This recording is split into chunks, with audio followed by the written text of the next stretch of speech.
کہتے ہیں ہم اور ہمارے تمام مشائخ کے نزدیک نبی کریم صلی اللہ علیہ وسلم کو اپنی قبر مبارک میں حیات حاصل ہے، اور یہ حیات دنیویہ ہے، لیکن اس حیات میں اللہ کے نبی مکلف نہیں ہیں، اور یہ حیات اللہ کے نبی اور دیگر انبیاء کے ساتھ خاص ہے۔ یہ حیات ایسی برزخی نہیں جیسی عام مومنین کو حاصل ہوتی ہے، پیغمبر کی حیات کی خصوصیت ہے جو عام مومنین کو حاصل نہیں ہے۔ اب اس بات کو ذرا اچھی طرح سمجھ لیں۔ پہلی بات یہ کہ یہاں انہوں نے فرمایا کہ رسول اللہ صلی اللہ علیہ وسلم کی حیات دنیویہ ہے بغیر مکلف ہونے کے۔ مکلف ہونے کا معنی یہ ہے کہ احکام شریعت کا پابند کر دیا جائے۔ تو قبر میں اللہ کے نبی کی حیات ہے، لیکن دنیا کی طرح آپ نماز، روزے، جہاد اور دیگر عبادات کے پابند نہیں ہیں۔ اگر آپ وہاں نماز پڑھتے ہیں تو وہ نماز تکلیفی نہیں ہے، بلکہ وہ نماز تلذذی ہے کہ نماز پڑھیں گے تو ثواب، نہیں پڑھیں گے تو گناہ۔ وہاں ایسی نماز نہیں پڑھتے، وہاں نماز پڑھیں گے تو لذت ہے اور نہیں پڑھیں گے تو لذت نہیں۔ میں اس کو سمجھانے کے لیے مثال دیتا ہوں کہ جیسے بوقت افطار کھانا اور پینا، یہ ایسا حکم ہے کہ جو امر تکلیفی ہے۔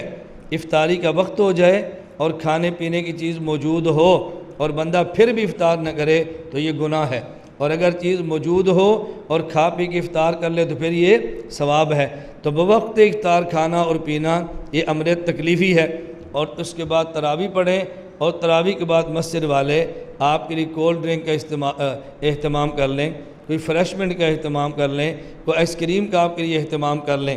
اب آپ بتائیں، اس آئس کریم کو کھائیں تو ثواب اور نہ کھائیں تو گناہ، بوتل کو پی لیں تو ثواب اور نہ پئیں تو گناہ، فریشمنٹ کھا لیں تو ٹھیک ثواب اور نہ لے تو گناہ۔ یہ تو نہیں ہے نا؟ فرق کیا ہے؟ جو آئس کریم کھائے گا مزے لے گا، جو نہیں کھائے گا مزے سے محروم رہ جائے گا۔ فریشمنٹ کا استعمال کرے گا مزے اڑائے گا، نہیں کرے گا مزے سے رہ جائے گا۔ اب ہم کہیں گے بوقت افطار کھانا اور پینا یہ تکلیفی ہے، اور بعد از تراویح کھانا اور پینا یہ تلذذی ہے۔ تو اللہ کے نبی کا دنیا میں نماز پڑھنا یہ نماز تکلیفی ہے، اور قبر میں نماز پڑھنا نماز تلذذی ہے۔ تو یہ فرماتے ہیں کہ اللہ کے نبی کو قبر میں حیات حاصل ہے، لیکن اس حیات میں آپ مکلف عبادات کے نہیں ہیں، ملذذ ضرور ہیں۔ آپ عبادت جو کرتے ہیں آپ کو لذت ملتی ہے۔ دوسری بات یہاں فرمایا حیاتہ دنیویۃ۔ اس دنیویہ کا معنی یہ ہے کہ جو جسم اللہ کے نبی کا دنیا میں تھا اسی جسم کو قبر میں حیات حاصل ہے۔ مماتی دھوکہ یہ دیتے ہیں کہ یہ نبی کے لیے حیات دنیا میں مانتے ہیں، تو ان میں احمد رضا خان میں فرق کیا ہے؟ احمد رضا خان کہتے ہیں ان پر عورتیں پیش ہوتی ہیں، اور یہ بھی کہتے ہیں حیات دنیاویہ ہے۔ تو پھر تم نے دنیا کی حیات ماری، دنیا کی حیات میں تو بیوی پیغمبر کے ساتھ ہوتی ہے، تمہارا عقیدہ وہی ہے۔ ہم نے کہا اچھی طرح بات سمجھو، حیات دنیاوی کا معنی ہرگز یہ نہیں ہے کہ جیسے دنیا میں جہاں چاہتے جاتے، جو کام دل کرتا کر لیتے، جن سے معاملات چاہتے نبھا لیتے، نہیں ہے۔ دنیاوی کا معنی یہ ہے کہ دنیا والے جسم کو قبر میں حیات حاصل ہے، یہ ہے حیات دنیاویہ۔ میں حیران ہوتا ہوں، ہم کہتے ہیں دنیاویہ حیات ہے اور معنی یہ ہے، وہ کہتے ہیں نہیں تم حیات دنیاویہ مانتے ہو اور معنی یہ ہے۔ اب بتاؤ یہ تعجب کی بات ہے یا نہیں؟ دنیاوی ہم کہہ رہے ہیں تو دنیاوی کا معنی کون بتائے گا؟ ہم ہی بتائیں گے نا۔ وہ کہتے ہیں نہیں، حیات قبر کو، حیات فی القبر کو حیات دنیاویہ تم کہو گے اور حیات دنیاوی کا معنی ہم کہیں گے۔ میں نے کہا جب حیات دنیاویہ ہم مانتے ہیں تو دنیاوی کا معنی بھی ہم بتائیں گے نا۔ نہیں ایسا نہیں ہو سکتا۔ میں نے کہا اس کو کہتے ہیں تعجب، اسے کہتے ہیں توجیہ القائل بما لا یرضی بہ القائل۔ آپ ہمارے موقف کی ایسی توجیہ بیان کرتے ہیں کہ جس کو ماننے کے لیے ہم تیار ہی نہیں ہیں۔ تو حیات دنیاوی کا معنی کیا ہوا؟ پیغمبر کے دنیا والے جسم کو حیات حاصل ہے۔ اس حیات کو حیات دنیاوی بھی کہتے ہیں، حیات برزخیہ بھی کہتے ہیں، حیات روحانیہ بھی کہتے ہیں، حیات حسیہ بھی کہتے ہیں، حیات جسمانیہ بھی کہتے ہیں۔ اس حیات کے کئی نام ہیں۔ نبی کی حیات فی القبر کو حیات دنیاوی کہتے ہیں کہ دنیا والے بدن کو حیات ہے۔ حیات جسمانیہ کہتے ہیں کہ دنیا والے جسم مبارک کو حیات ہے۔ حیات حسیہ کہتے ہیں اس حیات کو بدن محسوس کرتا ہے۔ حیات برزخیہ کہتے ہیں یہ عالم دنیا میں نہیں، عالم برزخ میں حیات ہے، اور اس حیات کو حیات روحانیہ کہتے ہیں کہ وہاں اصل حیات روح کو ہے اور روح کے واسطے سے جسم کو ہے۔ اس حیات کے 5 نام ہیں اور پانچوں کے اندر کوئی اختلاف نہیں ہے، بلکہ پانچوں کے پانچوں ٹھیک ہے۔ آگے فرمایا کہ یہ حیات اللہ کے نبی کو حاصل ہے، لیکن یہ حیات دنیاویہ ہے، معنی بغیر مکلف ہونے کے دنیا والے جسم کو۔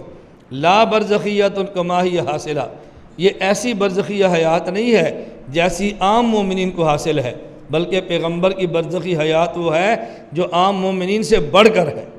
عام مومنین سے کیوں؟ عام مومن کو قبر میں حیات حاصل ہے، لیکن اس کے جسد کے محفوظ ہونے کا وعدہ نہیں ہے۔ پیغمبر کو قبر میں حیات حاصل ہے اور آپ کے جسد اطہر کے محفوظ ہونے کا وعدہ ہے۔ عام مومن کو قبر میں حیات حاصل ہے، لیکن ان کی حیات بصورت نوم ہے، اور نبی کو قبر میں حیات حاصل ہے تو بصورت بیداری اور یقظہ ہے۔ عام آدمی قبر میں حیات حاصل ہے، لیکن اتنی کمزور ہے اس کی بیوی سے نکاح ہو جاتا ہے۔ پیغمبر کی حیات قبر میں ہے اور اتنی قوی ہے کہ جس سے پیغمبر کی بیوی سے نکاح نہیں ہوتا۔